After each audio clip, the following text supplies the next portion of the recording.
නායකාච නායිකාච ධූරේ දක්ෂ අධිදේශනාමෝ පටිපදාපේතු අච්ච උත්සවදී සම්පවත්තෙන්ති අම්හාකං ඥාන බුද්ධින් බුද්ධ බුද්ධින් කරන්තා ඒකං හිතානං ධම්ම පාඨශාලං නේව හෝති 2025 වර්ෂය සඳහා ශිෂ්‍ය නායක නායිකාවන් ධූරෙහි පිහිටුවන දක්ෂ අධිදේශනා වැඩසටහන් උත්සවය අද දින පවත්වනු ලබයි.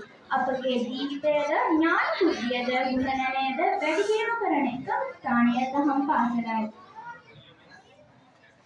තථාගතස්ස අරහං සම්මා සම්බුද්දස්ස සුපරිශුද්ධ සද්ධම්මා උග්ගණතුංච ඒකමේව සම්මෝති මාතා පිතුපට්ඨානංච ගරුමා සංඝාරෝච ධම්මචර්යාදී කර ධම්මච්චන පන උග්ගණන්ති තම් ධම්මාලෝකේන අම්මාකං හදේ ආලෝකං උදපාදි සංආලෝකං අනුපරේයානි සබ්බ ලෝකාය සුද්ධියෝති ආපීතං පස්සිතුං කාමෝමි තථා චිරංජයති තථාගතයන් සම්මා සම්බුදුජානක වහන්සේගේ සුපිරිසිදු ශ්‍රී සද්ධර්මය අපට උගන්වන විශේෂිත ස්ථානයක්. දෙමාපියන්ට උපස්ථාන කිරීමද, ගරු බුහුමන් දැක්වීමද, ආචාර්ය ශීලී බවද, දෙවැනි ජීවිතයටද සාර ධර්ම දෙවනාදී නිදී අපට උගන්වන ලබයි.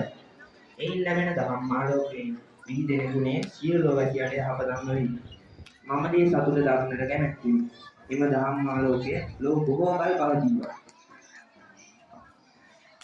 ඉදං පන ධම්ම පාඨශාලා සච්චේ ඉදං උත්සවශාලං ආගතං මූලාසනේ සිද්ධාන්තා නායක තේරවර සත්පුතුක සබ්බ තේරාච සිරසේන පාදං ඕකාස මණ්ඩාමි සම්පරිච්ඡාමි තථාපි ආගන්ත ආරාධිත ප්‍රභු ජනාට සබ්බේ ආචාර්යාච මාතා පිතාච අහං වාසයාච සබ්බේ ගෞරව සම්පයුත්තේන සම්පරිච්ඡාම සබ්බේ සම්ප්‍රතනාත්‍යාච සරණං භවන්තු අතිච්ඡනාමි.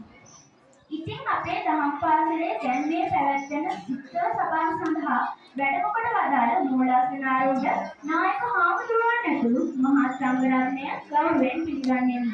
ඒ වගේම අපගේ ආරාධනාව පිළිගෙන සපවැනි ප්‍රභූවරු සියලු දෙනාමද ගෞරවයෙන් පිළිගන්නෙමු. එමෙන්ම ගුරු මණ්ඩලයේ සියලු දෙනාමද ආදරණීය දෙමාපියන්ද මගේ සහෝදර සහෝදරියන්ද ගෞරව සම්පයුක්තව පිළිගන්නෙමු. ඔබ සියලු දෙනාටම තෙරුවන්ගේ ආශිර්වාදය ලැබේවා.